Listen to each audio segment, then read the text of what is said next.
ఈశ్వరపురం ఇస్మాయిల్ ఖాన్ పేట గ్రామంలోని సప్తప్రాకారయుత శ్రీ దుర్గా భవానీ మహాక్షేత్ర 23వ వార్షికోత్సవ వేడుకలు రెండవ రోజు శనివారం వేదోక్తంగా జరిగాయి. లోక కళ్యాణార్థం 150 మంది వేద పండితులు, 15 యజ్ఞగుండములచే 1,60,000 కమలము పువ్వులతో అవిస్సులు సమర్పిస్తూ మహాయాగాన్ని వేదోక్తంగా నిర్వహించారు. సంగారెడ్డి మండలం ఈశ్వరపురం ఇస్మాయిల్ ఖాన్ పేట గ్రామంలో భక్తుల కొంగు బంగారమై కొలవయున్న సప్తప్రాకారయుత శ్రీ దుర్గా భవానీ మహాక్షేత్ర 23వ వార్షికోత్సవ వేడుకలు ఘనంగా జరుగుతున్నాయి. ఈ నెల 31వ తేదీ ఆదివారం వరకు వార్షిక ఉత్సవాలు అత్యంత వైభవంగా జరుగుతాయని ఆలయ ధర్మాధికారి కమలంపేట రాధాకృష్ణమూర్తి శర్మ తెలిపారు.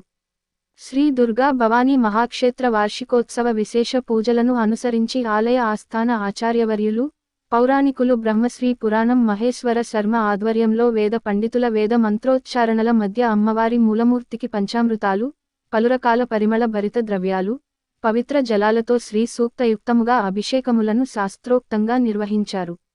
పట్టు వస్త్రాలు, ఎన్నో రకాల సుగంధ సోయగ పుష్పాలు, సౌభాగ్య ద్రవ్యాలతో అమ్మవారిని అర్ధనారీశ్వర రూపంలో సర్వాలంకార భూషితంగా దివ్యాలంకరణ చేసి చతుషష్ఠోపచార పూజలను నిర్వహించారు. ఋత్విక్లచే అయుత శ్రీ దుర్గా సూక్త, అయుత శ్రీ కమలాలయ సంపుటీకృత శ్రీ సూక్త మహాయాగము, గర్భాలయమున లక్ష కుంకుమార్చన క్రతువును నిర్వహించారు. అదే విధంగా 30వ తేదీ శనివారం రోజున వేద పండితులచే మహాయాగ క్రతువు నిర్వహణ, గర్భాలయంలో లక్ష పుష్పార్చన, ఉత్సవమూర్తులకు సహస్ర శ్రీ సూక్తపూర్వక మహాభిషేకము, దాతలైన దంపతులచే కుంకుమార్చన జరుగుతుందని ఆలయ ధర్మాధికారి బ్రహ్మశ్రీ కమలంపేట రాధాకృష్ణమూర్తి శర్మ తెలిపారు. సాయంత్రం 7 గంటల నుండి అమ్మవారి కళ్యాణోత్సవం నేత్రపర్వంగా జరుగుతుందని అన్నారు. 31వ తేదీ ఆదివారం ఋత్విక్లచే మహాయాగ నిర్వహణ, నవచండీ యాగము, దాతలైన దంపతులచే కుంకుమార్చన, అనంతరం అశేష సంఖ్యలో పాల్గొన్న భక్తుల అమ్మవారి నామ స్మరణల నడుమ పూర్ణాహుతి జరుగుతుందని, అదే విధంగా సాయంత్రం 6:30 గంటలకు లక్ష దీపోత్సవ కార్యక్రమం నేత్రపర్వంగా చూసేందుకు 2 కండ్లు చాలవేమో అన్నంత అద్భుతంగా జరుగుతుందని పేర్కొన్నారు. 3 రోజుల పాటు అమ్మవారి మహాప్రసాదంగా అన్న సమర్పణ ఉంటుందని, ఎంతో విశిష్టమైన అమ్మవారి ఉత్సవాలలో పెద్ద సంఖ్యలో భక్తులు పాల్గొని, కోరి మొక్కినంతనే ధర్మబద్ధమైన కోర్కెలు తీర్చే కల్పవల్లి, అష్టభుజములతో, సింహవాహిని అయి, ప్రసన్న వదనంతో కనిపించే సప్తప్రాకారయుత శ్రీ దుర్గా భవానీ అమ్మవారి పరిపూర్ణమైన కృపను పొంది తరించాలని భక్తులకు ఆలయ కమిటీ సభ్యులు గోనెల రఘు పిలుపునిచ్చారు.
Bye.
Thank you.